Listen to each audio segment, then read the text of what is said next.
What's up, guys? Welcome back. This video is for people who are already using my dividend tracker and holding Canadian REITs, because sometimes if you hold Canadian REITs in your portfolio or some other stocks occasionally, particularly the REITs, you're going to come into your summary tab and you're going to see a whole bunch of errors. And usually when you hover over this, it's going to give you some indication that this has something to do with being caused by one of the REITs in your portfolio.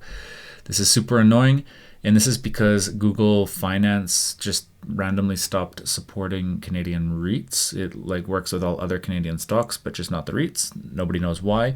But I'm going to just show you how to clear all the errors. You might see them on the summary tab.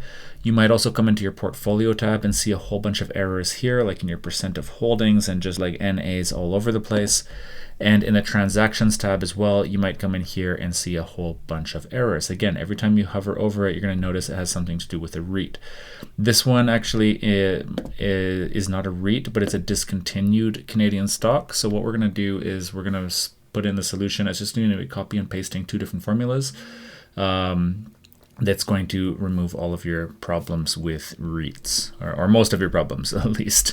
So the first one that we want to do, let's do it in the portfolio tab. The formula that we want to copy is just this. So we'll come in here. This is in the description of the video, so you can go to the description of the video and copy this. The first one you copy is going to the portfolio tab to cell F2. So let's locate that. When we come to the portfolio tab, we find cell F2, which is the first. Scroll up to the top, so don't scroll down, scroll to the top. It's the top currency cell, so just select the cell and paste.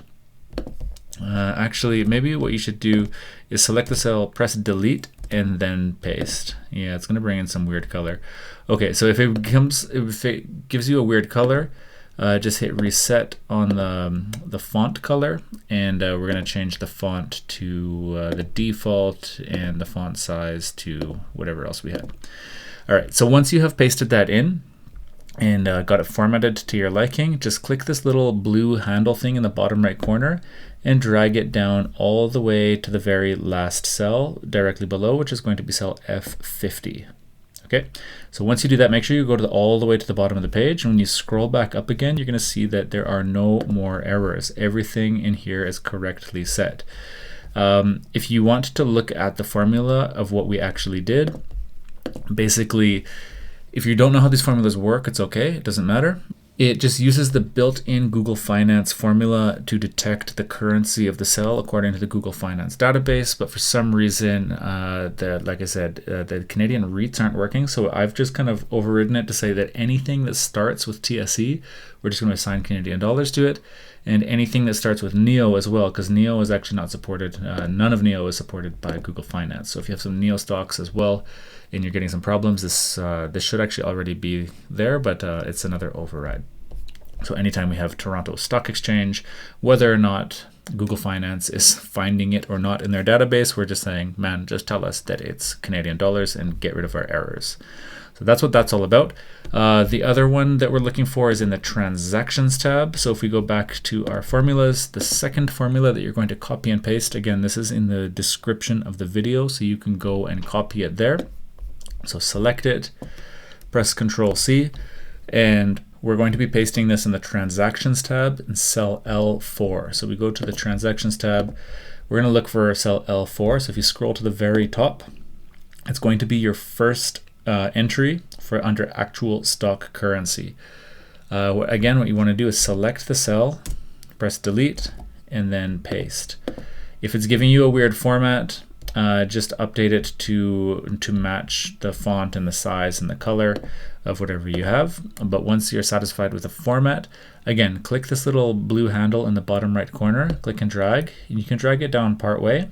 For example, like there, it just clears those errors. But what we want to really do is we want to drag it to the very bottom of the page. So just click and drag and scroll and just let it run. It's going to take a few moments depending on how many shares or how many transactions you have in your own copy of the spreadsheet. For me, I have, I think, around 900. So I'm just letting it scroll all the way to the bottom. You want to go beyond the bottom, and you actually just want to go all the way down to the last cell. So it's probably going to be row 1000 or row 1001, something like that. Let it go when you're at the very bottom cell. and release the button. So now when you go back up to the top, I'm just going to scroll all the way to the top. As we go through here, there are no more errors. You saw a bunch of errors as we went, and now they are all gone. Look at this. We have all of these REITs here. Man, it's still giving us an error on the name, but that's going to have to be for a different day. What I was trying to select here was that this is a REIT, and now the currency is not giving us an NA. Same with HR.UN, same with REI.UN, and same with TransAlta Renewables. This was a discontinued stock. If you had any discontinued stocks like this one, you're also getting some problems, and this is going to kind of just be a blanket way to make sure that the currency is showing up properly. And when we come to the summary page, there are no more errors anymore, because the summary page pulls information from the portfolio and the transactions tab.